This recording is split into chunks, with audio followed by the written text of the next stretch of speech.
کہ اللہ محمد کے بیٹے کی شبیہ کے منکروں کے گھروں سے ابراہیم کے بیٹے کی شبیہیں برآمد کریں۔ ذوالجناح کو جانور کہہ کر منہ ٹیڑھا کرنے والے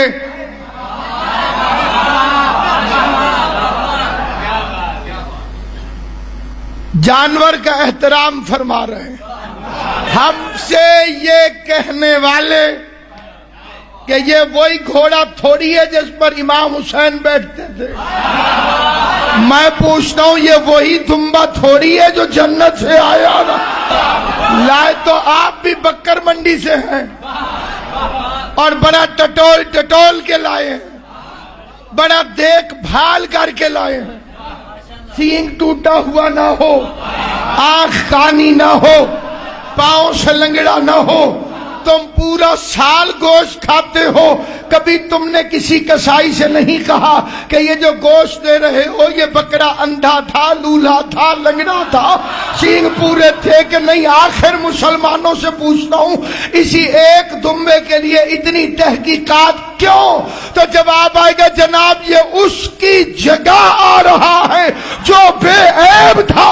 تو 1400 سال سے ہم تمہیں یہی تو سمجھا رہے ہیں کہ بے عیب کی جگہ بے عیب ہے، بے عیب کی جگہ بے عیب ہے۔ اس کی عزت کرو،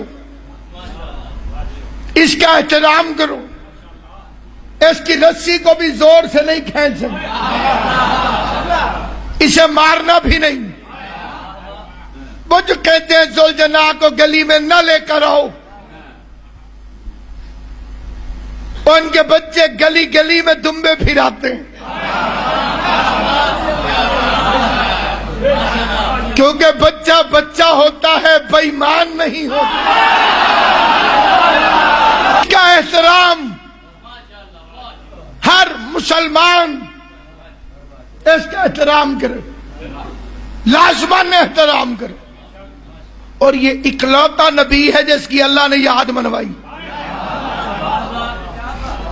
ہمارے نبی آدم بھی ہیں، آدم علیہ السلام کو بھی ہم نبی مانتے ہیں، لیکن ہم آدم کی یاد میں پتلا نہیں بناتے۔ ہم نوح علیہ السلام کو بھی نبی مانتے ہیں، لیکن ان کی یاد میں کبھی اللہ نے حکم نہیں دیا کہ سال میں ایک مرتبہ کشتی میں چڑھ جایا کرو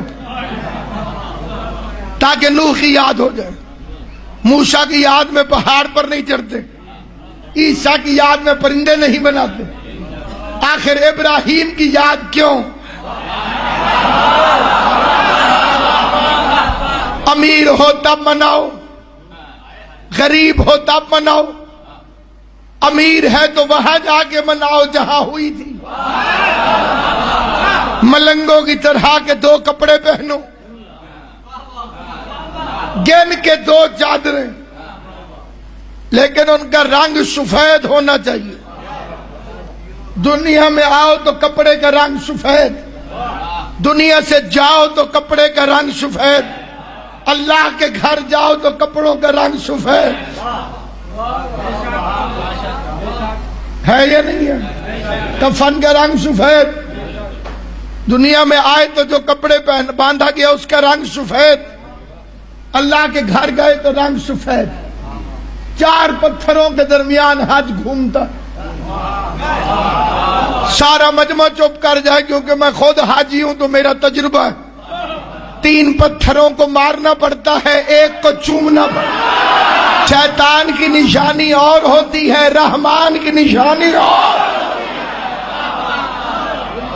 میں نے ایک حاجی صاحب سے پوچھا کہ حجر اسود کو چوما، اور توبہ کرو، ایڈا رش۔